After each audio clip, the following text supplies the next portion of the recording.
Osmanlı içip ketdikcan. Tamak yağlama. Rahmat sizga. Hech qisi yo'q. Ali, qizchaqa nashliq tayyorlab berib bo'lgandan keyin kunlik odati bo'yicha qo'ylarini biqish uchun jangalga mangdi. Hay, nimasini deysiz?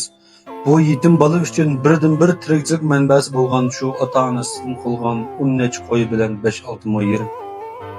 Kunlik turmushi mush tartib bo'yicha davomlashayotgan bu bola uchun kallasida ne boshqacha xiyol, ne boshqa suiqat bo'lsin deysiz.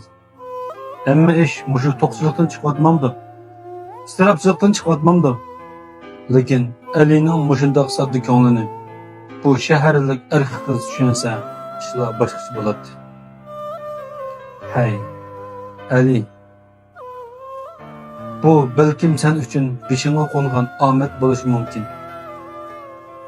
Hay, shaharlik erkak qiz. Bumu balkim sizning muhabbatga tashna bo'lgan ko'nglingizga mushu Ali davo bo'lishi mumkin. Hozir atrofimizni qaraydigan bo'lsak, balkim sizning va mening turmushim xotirjam bo'lishi mumkin. Yana mushu Aliga o'xshash yetimlik dardida cho'ng bo'lgan, turmushi jafo mushaqqat o'tayotgan kishilarmi bo'lishi mumkin.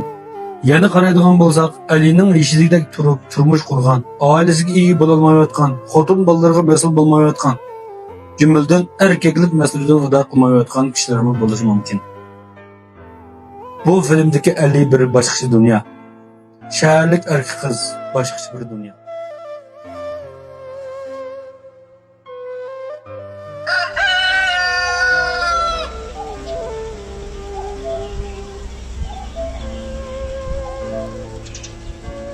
Qandayroq qarsam xil yaxshi bo'lib qopsiz. Men boshchilikni aytib qo'ydim, men chiqib bo'ylarni bir o'tib kiray.